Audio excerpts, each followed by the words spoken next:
Hi guys, this is Gary of Lohika TV.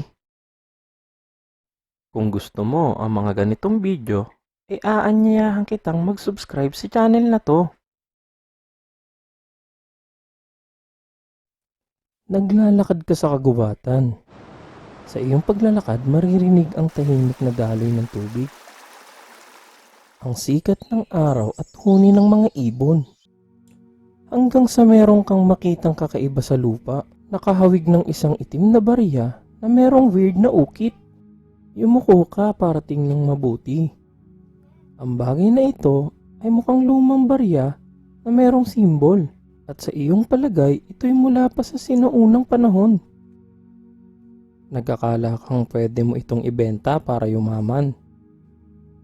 Lumuhod ka para kunin ang iyong nakitang bagong kayamanan. Nang akma mo itong hawakan, napaatras pabalik ang iyong kamay sa takot dahil mabuhok ito. Sinubukan mo uli itong hukayin gamit ang iyong daliri para maiangat ito sa lupa. Ito ay gumalaw. Ikaw ay kinabahan at sa sobrang lakas ng tibok ng puso mo, hindi ito kayamanan kundi isang malaking gagamba. Ito ay Robin Raptor Spider. Ang gagambang ito ay merong nakaukit sa likod ng katawan at mukha itong lumang barya. Nagsisilbi itong shield sa kanya.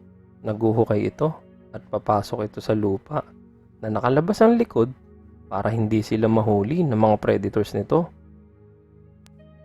Ang gagambang ito ay venomous, pero ang kagat nito ay hindi nakakalason sa mga tao. Maswerte ka, pero hindi ko masasabi na hindi masakit ang makagat ng gagamba. Magandang gawin ay iwasan mong makagat ka ng mga ito. Okay. Tama na sa mga kayamanan. Baka sa susunod na lugar na pupuntahan natin ay merong kapalaran na naghihintay.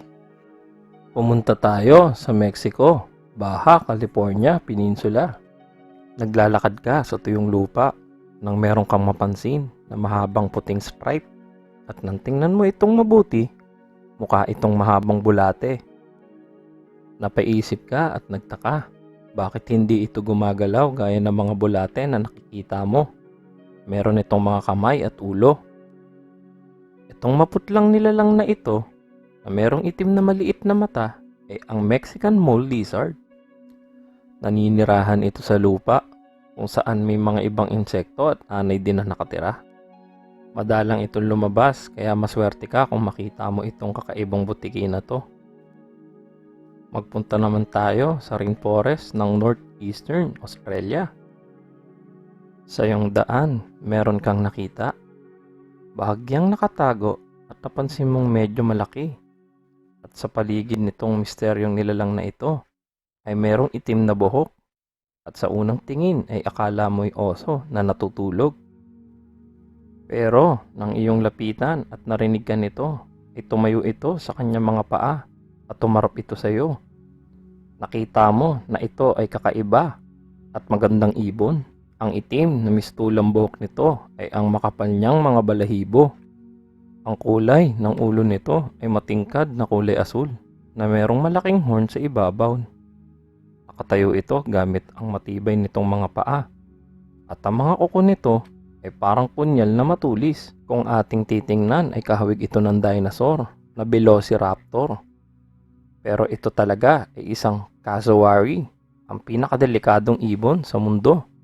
Nakakatalon ito hanggang sa ibabaw ng ulo mo at sapat ang taas ng kanyang pagtalon para sipain ka nito sa dibdib. Sa lakas ng sipa nito ay kaya kang balian ng buto at ang mga kuko nito ay napakatalas. Itong ibon na ito ay sadyang nanguhuli at hindi magpapahuli sa kalaban nito. Huwag mong subukan pang tumakbo dahil kaya nitong tumakbo ng mabilis unless kaya mong tumakbo papalayo ng 30 miles per hour. Kahit mag-dive ka sa lawa na ito ay hindi ka maliligtas dahil napakagaling din ng ibon na tong lumangoy. Ang maigi pa ay subukan mong lumayo ng dahan-dahan. Malay mo, hindi ka habulin. Isa pang nilalang ang nagpapatunay na dapat mong itago at gamitin na lang ang iyong mga kamay para sa iyong sarili. Ang nilalang na ito ay tinatawag na panda ant. At base sa pangalan nito ay obvious naman. Meron itong black at puting mabalahibong katawan gaya ng sa mga panda. Itong mabalahibong nilalang na ito ay namumuhay sa kagubatan ng Chile. Pero wag mo subukang gawing pet itong maliit na mukhang langgam na ito. Ang tinitingnan mo ay hindi langgam. Ang nilalang na ito ay mula sa lahi ng mga wasp. Ang black at puting kulay nito ay nagsisilbing babala na itong insekto na ito ay hamak na malakas ang kagat. At kung hindi ka napaatras, ang insektong ito ay mag-iingay. Akala mo'y cute sa pandinig nating mga tao, pero naghahanda na ito sa masakit na pagkagat. Ang insektong ito ay mapag-isa. Hindi ito namumuhay kasama ang mga kauri niya. At isa pa, wala silang nest. Sila din ay peste at mapanira. Ang babaeng panda ant ay nangingitlog katabi ng mga larba ng ibang insekto. At pag napisa na ang mga ito, kinakain nila ang larba. Pero paano naman itong nilalang na mukhang magandang halaman na orchid? Makikita mo itong mabangong bulaklak na ito sa mga kagubatan kasama ng iba pang mga halaman. Pero siguraduhin, bulaklak nga ang sinusundan ng pang-amoy mo. Kung hindi, baka makagat ka ng praying mantis na ito. Itong orchid mantis ay halos imposible na makilala mo katabi ng mga bulaklak. Meron itong pink at white na kulay. Paa at kamay, nakahalintulad ng dahon na siyang ginagamit niya para magtago sa kanyang mga predators.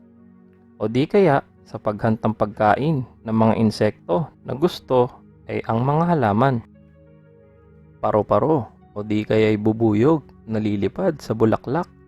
At pagka nakaramdam ito ng paggalaw ay ilalabas nito ang matulis niyang kuko at kamay para hulihin ang ibang insekto.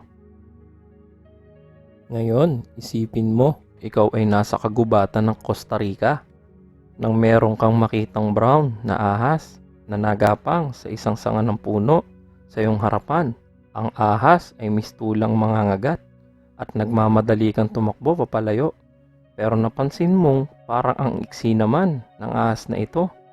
Pero patuloy pa rin ang pagtingin sa iyo ng nilalang na ito at hindi ito sumisitsit na parang ahas. Maswerte ka at hindi ito nangangagat dahil ito ay hindi ahas kundi ito ay isang caterpillar. Ito ay ang hawkmoth caterpillar. Ang caterpillar na ito ay kayang magpalit anyo sa katawan nito at gayahin ang galaw ng ahas. Mabilis na natatakot nito ang mga kalaban na gustong kumain sa kanya. Ang mga kulay at marka sa balat nito ay kagaya sa kaliskis ng ahas at ang mga mata ng insektong ito ay alam ang galaw ng isang ahas. Isang mapagbalat kayo. Tayo nang umalis sa gubat na ito at magtungo naman tayo sa Central Europe. Ikaw ay nasa gitna ng maaraw at kulay green na kaparangan. Makukulay na bulaklak ang tumutubo sa kapaligiran. Ang mga ibon ay kumakanta at ang mga bubuyog ay umuugong sa mga kapwa bubuyog. Halos hindi mo malaman kung ito yung mga bubuyog. Pero kung titingnan mong mabuti, makikita mo ang isang nagpapanggap na bubuyog. Ito ay tinatawag na golden bee-fly. Kung pagmamasdan, lumilipad sila na parang bubuyog. Pero sila ang kaaway ng mga bubuyog na panakaw na pumapasok sa mga pugad ng bubuyog at nangingitlog doon. At pag napisa, doon sila kumakain, pati rin sa mga nektar ng bulaklak. Ang dilaw at itim na kulay nito ang siyang nagbibigay daan para sila'y makapasok sa lungga ng mga bubuyog nang hindi napapansin.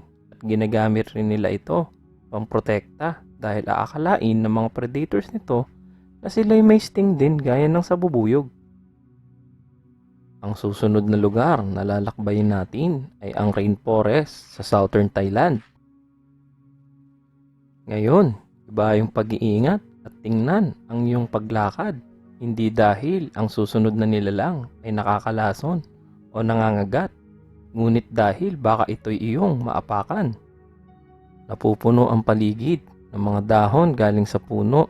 Sa mga dahon na ito merong natatanging nilalang na halos hindi mo makilala. Ito ay ang Malaysian Horned Leaf Frog. Ang hugis ng katawan at kulay nito, lalo na ang patulis na labas na bahagi ng mata, ang lahat ng katangian. Ito ay siyang perpektong ginagamit sa pagtago ng nilalang na ito sa mga dahon. Ang palakang ito ay kayang umupo na matagal na oras sa iisang lugar at naghihintay sa paglapit ng susunod niyang pagkain. Ngayon, ikaw ay nasa hardin. Nakita mo ang napakagandang bulaklak at ang maliit na ibon na umaaligid malapit rito. Ang ibon ay pumapagaspas ng kanyang mga pakpak na mabilis na halos hindi mo makita, at ang mahabang tuka nito na parang karayom ay mapapaisip ka na ang nakita mo ay isang uri ng ibon na hummingbird. Pero nang ito'y lumapit sa iyo, napag-alaman mong ito ay hindi isang ibon at ito ay isang insekto. Ito ay hummingbird hawkmoth. Hindi ito nakakalason at hindi ito nangangagat. Sadyang napakaganda na maliit na nilalang na ito kung makikita mo ang presensya nito sa hardin. Dito na nagtatapos ang ating video ngayon. Again, this is Gary of Lohika TV. We'll see you guys on our next video. Bye! Shout out sa mga taga-subaybay ng channel natin. Brian Gonzaga, Rupa Adok, Chel Velarde, Bad Burn, EM Wonder Woman, Mimoy Adventures. Please like, comment, and subscribe. At click mo na rin ang notification bell para lagi kang updated sa channel na to.